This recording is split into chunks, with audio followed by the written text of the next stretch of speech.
Good morning everyone and welcome to this class of 12th.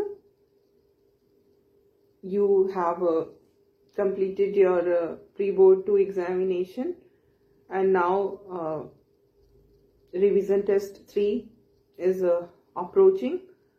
So you are required to prepare for these revision tests, and it is we want that we should contribute maximum towards your preparation for the board's examination, and that is why now we are going to discuss the important question, not only the important question but the questions which have been asked in the previous year.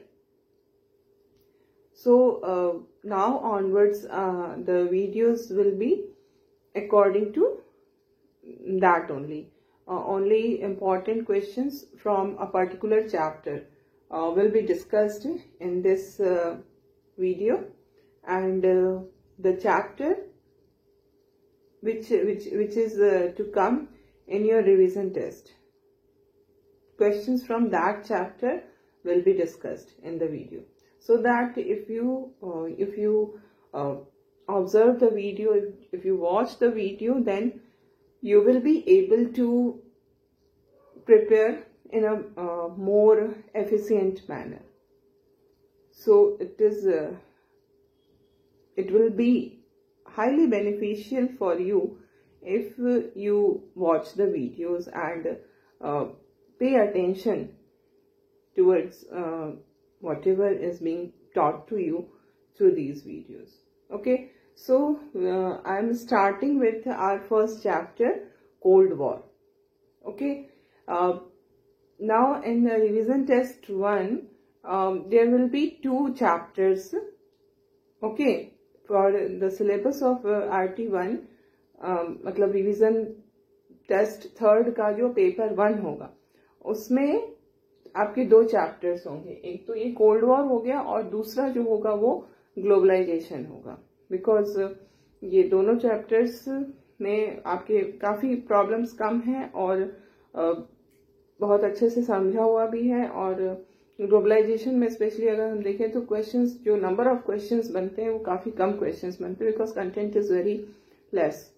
तो ये दोनों chapter cold war and globalisation RT3 के paper 1 में आपका included होगा. और today I will be discussing the important question from this chapter only, cold war, which is your first chapter. Okay, तो जो इम्पॉर्टेंट क्वेश्चन है जो कि प्रीवियस ईयर में आए हुए हैं, जैसे एक क्वेश्चन है, which 2 objectives Jawaharlal Nehru wished to achieve through the strategy of non alignment. The question is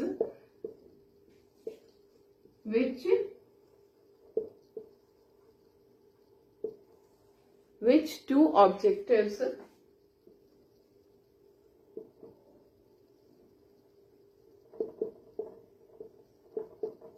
Pandit Nehru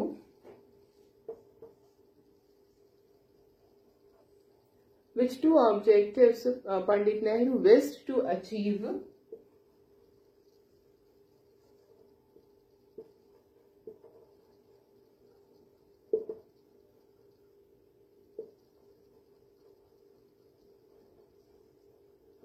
through the strategy of non-alignment.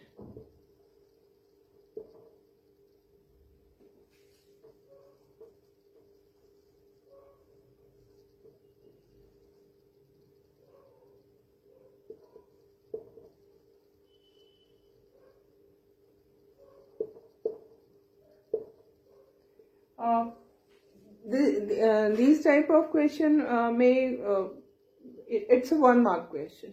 Okay, ये 1 नंबर का क्वेश्चन है.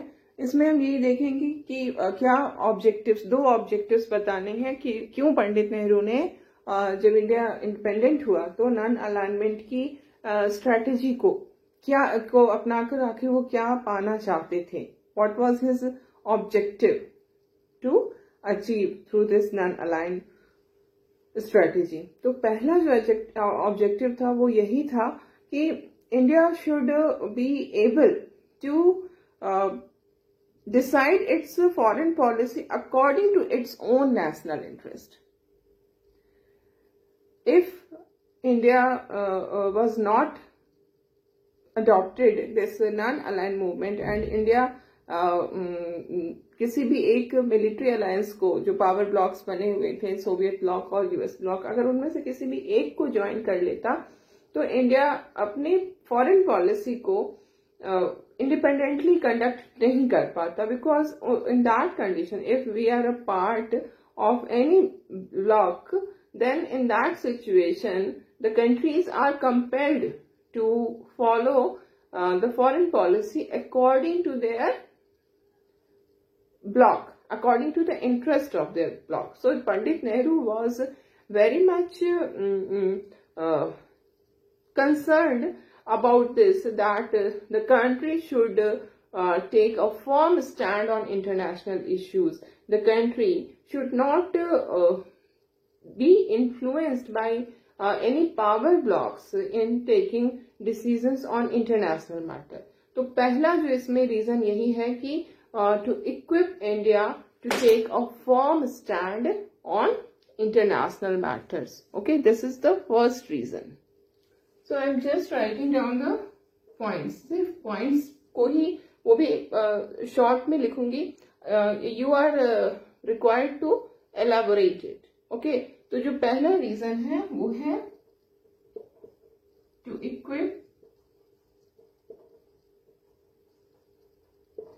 equip India to take a firm stand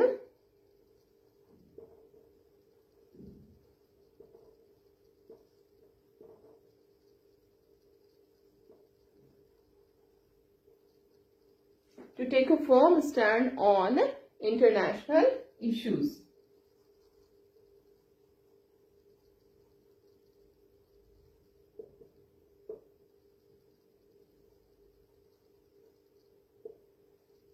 अब दूसरा reason, दूसरा objective क्या था, India ने क्यों नॉन अलाइनमेंट की स्ट्रेटेजी को अडॉप्ट किया?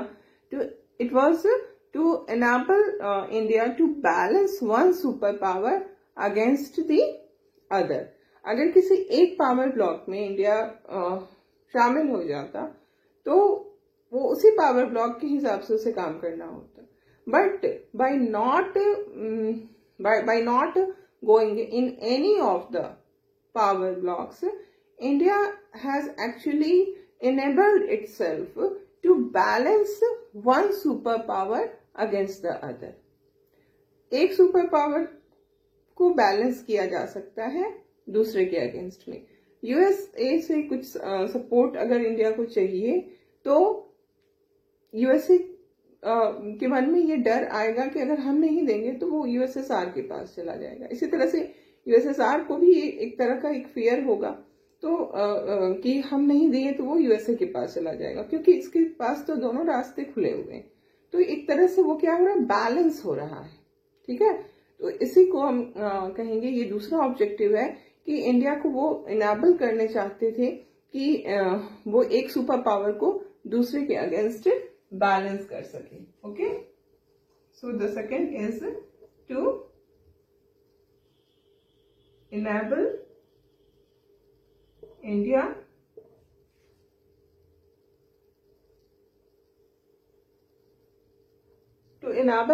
to balance one superpower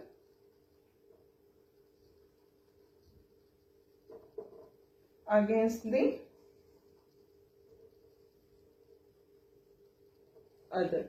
ठीक है, अब ये क्वेश्चन हमारा हो गया. यही दो ऑब्जेक्टिव्स थे, इंडिया ने क्यों नॉन अलाइनमेंट की पॉलिसी को अडॉप्ट किया.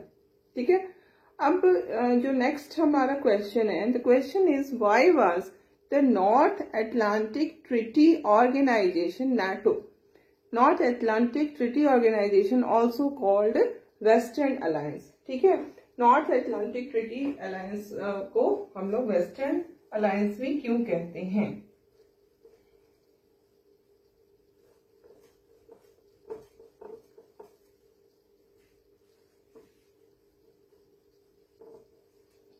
बहुत ही सिंपल क्वेश्चन है, बिकॉज वी ऑल नो कि जो NATO है, NATO, North Atlantic Treaty Organization, it is an organisation और it is an military alliance of western countries. जो वेस्टर्न यूरोप की कंट्रीज हैं उनका ये अलायंस था जो कि यूएस के साथ थे। तो चूंकि वेस्टर्न यूरोप की कंट्रीज का अलायंस था ये, that is why it is known as Western Alliance. So I'm just writing down the question so that you can become aware, fully aware with the question. Okay. So why was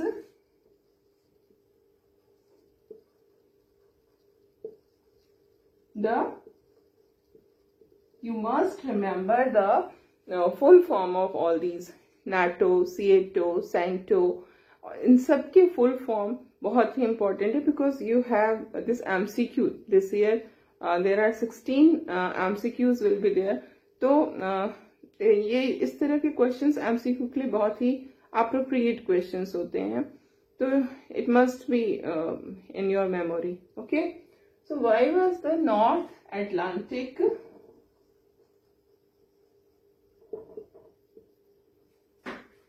Treaty Organization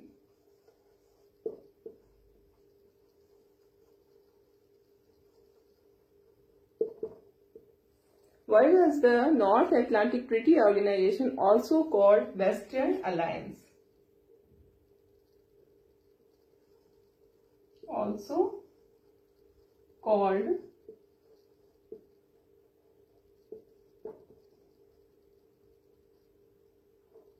Western Alliance because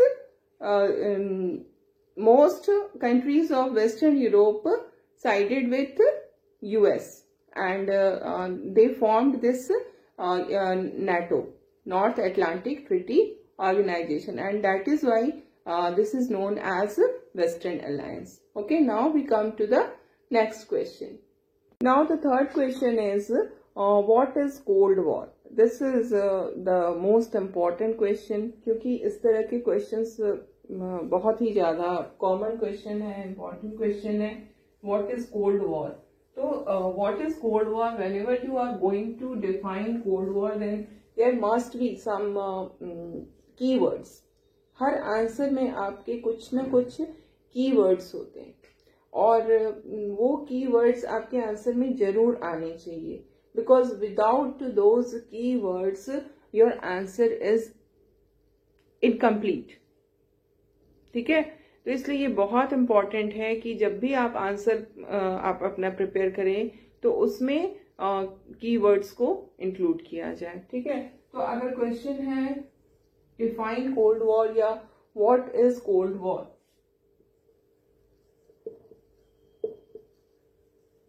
तो इसमें हमारा answer यही होगा कि जो cold war है it is the tense relationship between the US and USSR and their allies which emerged after the Second World War.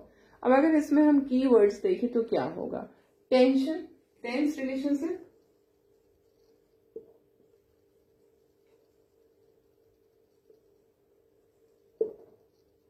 then US and USSR,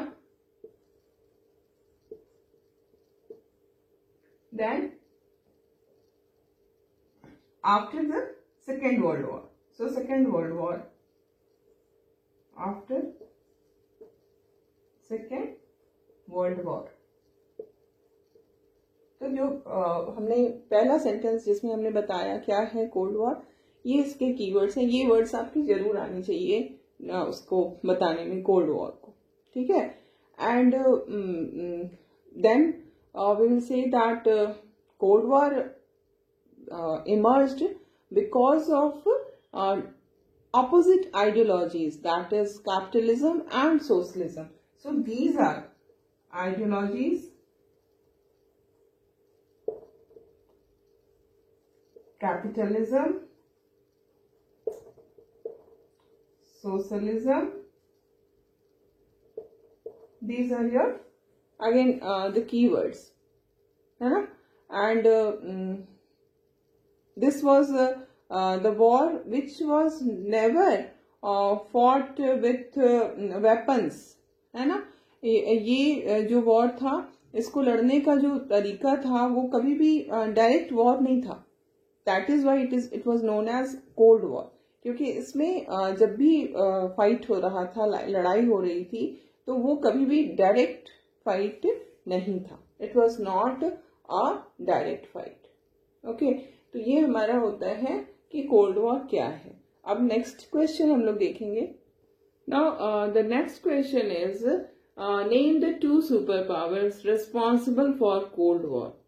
We all know the superpowers who are responsible for Cold War. This is USA and USSR. And then when did the world become unipolar? ये bipolar world था, है ना, जिसमें कि दो power blocks थे, दो super powers थे, जिनके बीच में टेंस्ड रिलेशनशिप था, and that is known as cold war. But this bipolar world turned unipolar when in the year 1991 USSR was disintegrated. ठीक है, तो इस तरह से कब वो यूनिपोलर बना? 1991 में with the disintegration of the USSR. Okay, तो ये क्वेश्चन बहुत ही इजी क्वेश्चन है. अब हमारा एक नेक्स्ट क्वेश्चन आता है, when and why did India sign the 20 years treaty of peace and friendship with the Soviet Union? Okay.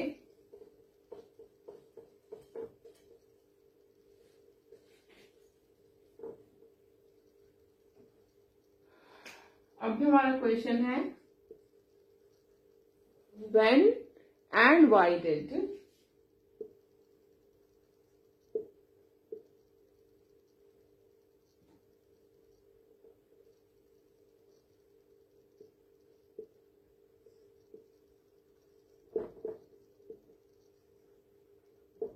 when and why did India sign the 20 years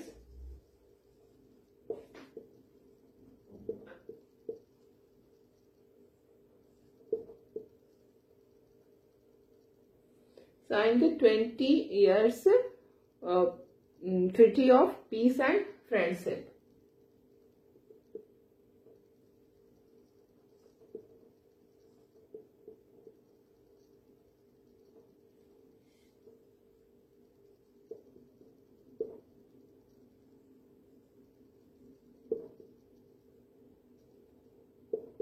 With Soviet Union.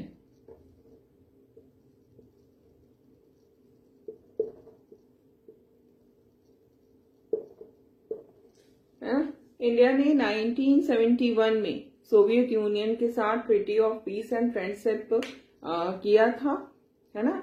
When का तो answer बहुत ही सबको याद होगा. अगस्त 1971 में ये treaty हुई थी.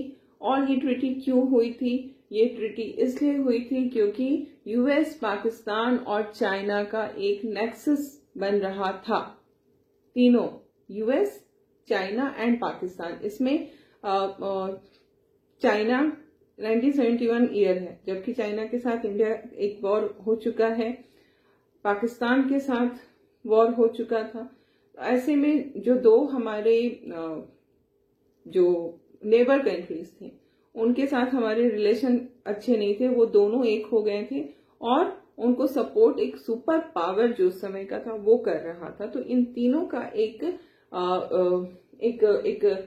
ग्रुप बन गया था, एक गुट बन गया था. तो इसलिए उसको काउंटर करने के लिए इंडिया को ये ट्रीटी करनी पड़ी कि अगर इंडिया पर किसी भी तरह से अटैक होता है तो और इसका अगर इंडिया को हेल्प की नीड होगी तो उस कंडीशन में उसको Soviet Union will be there to help it. तो जो सिचुएशन बना था 1971 में, उस सिचुएशन के कारण इंडिया को ये ट्रीटी करनी पड़ी थी. ओके, तो इसमें हमारा जो कीवर्ड है वो वही है to counter the access of US, China and Pakistan. Okay, और इसके बाद हम लोग नेक्स्ट क्वेश्चन पे आएंगे. Now the next question, name the eastern alliance led by Soviet Union. तो ये तो बहुत ही आसान क्वेश्चन है. We all know the name of the eastern alliance. The eastern alliance is Warsaw Pact, है ना. वॉर्सो पैक्ट जो है वो ईस्टर्न अलायंस था जो कि 1955 में it was created, and it was created to counter the NATO, है ना. नाटो जो बना था ईस्टर्न वेस्टर्न अलायंस के लिए जो बना था, उसको काउंटर करने के लिए ही ये ईस्टर्न अलायंस एग्जिस्टेंस में आया था. तो इसमें हमें बस ये याद रखना है कि ईस्टर्न अलायंस का क्या नाम था. It was Warsaw Pact. और ये किस ईयर में आया था, दैट इज वेरी इंपॉर्टेंट, 1955. ठीक है. अब इसके बाद हमारे पास नेक्स्ट क्वेश्चन है, list any two characteristics of non aligned movement. तो अब हमें देखना है कि नॉन अलाइंड मूवमेंट का कैरेक्टरिस्टिक्स क्या था. अब ये कैरेक्टरिस्टिक्स या feature both are similar. Don't get confused by the terms. Terms का मीनिंग आपको क्लियर होना बहुत इंपॉर्टेंट है, क्योंकि if you are not knowing the meaning of the terms, particular terms, then it may happen that you are knowing the answer but you are not understanding the question, and that is why you are not able to write the answer. So you must try to expand your knowledge of the language also, है ना. If you don't have command over the language, then you will not be able to understand the question, you will not be able to express your answer. मतलब आप लिख नहीं पाओगे. You are knowing the answer but you will not be able to write the answer because lack of this command on the language. So language is very important. You must work hard to gain command over the language. ठीक है. तो and keep writing. Writing is very important, क्योंकि कई चीजें हमारे दिमाग में होती हैं, है ना. हमें लगता है ये आंसर हमें आ रहा होता है, बट जब हम लिखने बैठते हैं तो बिल्कुल ब्लाइंड ब्लॉक, जिसको हम कहते हैं कि माइंड में बिल्कुल ब्लैंक माइंड हो जाता है. कुछ हम समझ नहीं आता लिखे तो क्या लिखे. It happens. ये किसी एक के साथ नहीं होता है, सबके साथ होता है. We have also experienced that kind of situation, जबकि हमें लग रहा है कि हमें आता है, but the moment we start writing हमें लगता है कुछ भी नहीं आ रहा है, बिल्कुल दिमाग खाली ब्लैंक हो गया. तो ये इसलिए होता है बिकॉज राइटिंग प्रैक्टिस नहीं है. Writing practice is very very important. That is why I am writing the questions. You just write it down on your notebook the questions and write the answers also. Because जब तक आप writing practice नहीं करिएगा, वो confidence नहीं आएगा, आपकी writing में वो बात नहीं होगी जो होनी चाहिए, है ना. तो सिर्फ पढ़ना तो इम्पोर्टेंट है, understanding is very important, memorising is very important, but writing answers is also very important. और खास करके अब जबकि हम लोग लास्ट स्टेज में है ना. अब तो बोर्ड्स एग्जाम्स होने वाले हैं, तो उस हिसाब से अब हमें जब तैयारी करनी है तो राइटिंग पे हमें बहुत ज्यादा ध्यान देना है कि लिखने की प्रैक्टिस होनी चाहिए. Writing skill is very much important, कि कैसे किसी चीज को लिखा जाए, हाउ टू प्रेजेंट इट, है ना. राइटिंग में भी बहुत सारी चीजें होती है, जैसे एक तो हैंड राइटिंग आपकी होती है. Hand writing is also important. Hand writing अच्छी होनी चाहिए, लेजिबल होना चाहिए. कई बार होता है हैंड राइटिंग कुछ बच्चों की ऐसी होती है कि पता ही नहीं चलता है क्या लिखा हुआ है, तो उस तरह की हैंड राइटिंग वालों को प्रॉब्लम आती है. तो try to improve your handwriting. Then second thing, spellings are also important. Spellings mistake नहीं होने चाहिए. You must be careful about the spellings of the words, है ना. एंड थर्ड चीज जो कि बहुत इंपॉर्टेंट है, राइटिंग स्किल. कैसे लिखना है, लिखने की जो कला होती है ना, वो आपको आनी चाहिए. क्योंकि अगर राइटिंग स्किल नहीं होगा तो फिर सारा पढ़ा हुआ बेकार हो जाता है. मतलब अच्छी राइटिंग स्किल है तो you will be able to fetch good marks, specially in our stream, जो हमारा ह्यूमैनिटीज का स्ट्रीम है। इसमें राइटिंग इज वेरी इंपॉर्टेंट, कि आपके पास लिखने की जो स्किल होती है वो अगर है तो आप काफी अच्छा रहेगा आपके लिए। और स्पीड इज ऑल्सो इम्पॉर्टेंट, कि अगर स्पीड हमारी कम है तो भी हमें प्रॉब्लम होगी, क्योंकि जिस तरह से क्वेश्चंस होते हैं तो कभी कभी टाइम की स्कैर्सिटी हो जाती है अगर हम बैलेंस्ड वे में ना चले। तो राइटिंग स्पीड तो अच्छी होनी चाहिए, साथ ही साथ बैलेंस मेंटेन करना भी जरूरी है। जितने क्वेश्चन जैसे जितने नंबर के हैं उसके अकॉर्डिंगली उसका आंसर होना चाहिए। ये नहीं होना चाहिए कि 2 मार्क्स के क्वेश्चन में हमने 2 पेज लिख दिया और लास्ट में 6 मार्क्स के क्वेश्चन के समय हमें टाइम नहीं मिला और वो 1 पेज में ही हमें खत्म करना पड़ा। ऐसा अनबैलेंस्ड आंसर बिल्कुल भी नहीं होना चाहिए। आंसर हमेशा बैलेंस्ड होना चाहिए। ऊपर जैसा जहां से स्टार्ट किया, स्टार्टिंग पेज में जो जिस तरह का आपका राइटिंग है और जो आपने हर क्वेश्चन के लिए जो लेंथ मेंटेन करके रखा है उसी तरह से वो लास्ट तक जानी चाहिए। ठीक है, तो ये बहुत इम्पोर्टेंट है। तो अभी हमारा जो नेक्स्ट क्वेश्चन है वो है 2 कैरेक्टरिस्टिक्स और फीचर्स ऑफ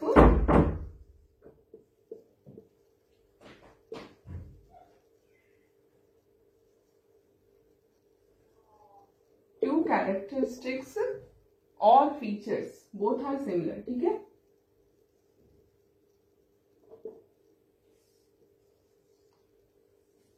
टू कैरेक्टरिस्टिक्स और features of this non aligned movement. तो इसका क्या कैरेक्टरिस्टिक्स था? जो पहला कैरेक्टरिस्टिक्स हम कह सकते हैं नॉन अलाइंड मूवमेंट का, वो ये था कि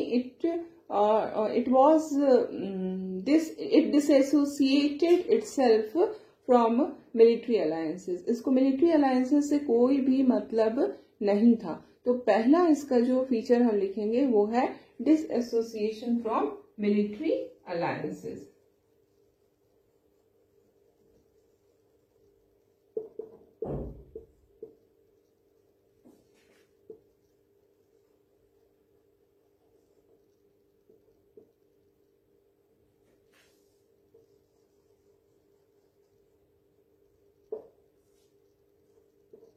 और दूसरा फीचर जो हम लिखेंगे वो ये है कि वर्ल्ड पीस, एमिंग फॉर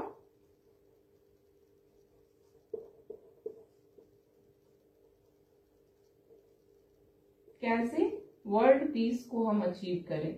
ये जो भी नॉन अलाइनमेंट मूवमेंट स्टार्ट हुआ, इसके स्टार्ट होने के पीछे जो मेन रीजन था वो यही था कि जो ग्रुपिज्म हो गया था, जो पूरी की पूरी दुनिया जो 2 ब्लॉक्स में बट गई थी, उससे वर्ल्ड पीस को एक बहुत बड़ा खतरा हो गया था। The division of the whole world into 2 blocs was a great threat to the world peace. और ये थ्रेट को कम करने के लिए ही ये नॉन अलाइंड मूवमेंट स्टार्ट हुआ था। ठीक है, तो यही इसका इंपॉर्टेंट कैरेक्टरिस्टिक है। And now we see the next question. The question is, which 2 ideologies were involved in a conflict during the Cold War era and why? कौन से 2 आइडियोलॉजी जो थे वो उनके बीच का कॉन्फ्लिक्ट था ये कोल्ड वॉर, और क्यों था? तो ये जो 2 आइडियोलॉजी थी वो कौन सी आइडियोलॉजी थी? एक तो पहला आइडियोलॉजी हम कह सकते हैं कि कैपिटलिज्म का आइडियोलॉजी था, और दूसरा जो आइडियोलॉजी था वो सोशलिज्म एंड कम्युनिज्म का आइडियोलॉजी था।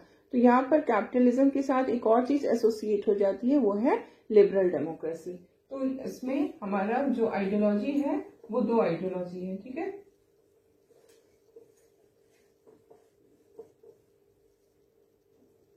Capitalism and liberal democracy.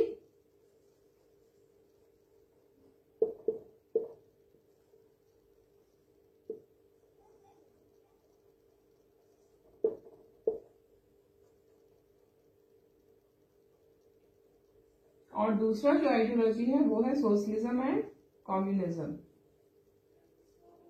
And now we see why there was conflict between these 2 ideology.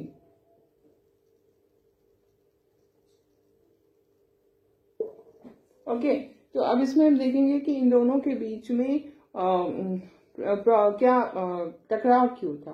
तो टकराव जो था वो इसलिए था कि ये जो दोनों सुपर पावर्स थे वो अपने आइडियोलॉजिकल स्फेयर को इंक्रीज करना चाहते थे। वो चाहते थे कि उन कंट्रीज का नंबर ज्यादा से ज्यादा हो जो उनके इन्फ्लुएंस में हो, जो उनकी आइडियोलॉजी के इन्फ्लुएंस में हो, और इन्हीं कंट्री के नंबर को बढ़ाने के लिए ही वो उनके बीच में कॉन्फ्लिक्ट होता था। क्योंकि जितने कंट्री उनके साथ होंगे, जितना ज्यादा नंबर ऑफ कंट्रीज उनके साथ होंगे, उतना ही ज्यादा वो पावरफुल बनेंगे। तो ये कॉन्फ्लिक्ट इसलिए बना क्योंकि दोनों आइडियोलॉजी एक दूसरे के ऑपोजिट आइडियोलॉजी थी। एक में फ्रीडम को इम्पोर्टेंस दिया जाता है, एक में इक्वालिटी को इम्पोर्टेंस दिया जाता है। फ्रीडम के लिए इक्वालिटी को यहाँ पर ध्यान नहीं दिया जाता है, और यहाँ पर इक्वालिटी के लिए फ्रीडम को इग्नोर किया जाता है। तो ये दोनों जो आइडियोलॉजी थे वो एक दूसरे के अगेंस्ट थे, कॉन्ट्राडिक्टरी थे। और यहाँ पर इस बात का जो दोनों, जैसे ये यूएस का है, ये यूएसएसआर का है, यहाँ पर हम देखते हैं कि यूएस जो है वो ये चाहती थी कि ज्यादा से ज्यादा कंट्रीज उसके इन्फ्लुएंस में रहे। यूएसएसआर भी वही चाहता था, और इसीलिए इनके बीच में ये कॉन्फ्लिक्ट था।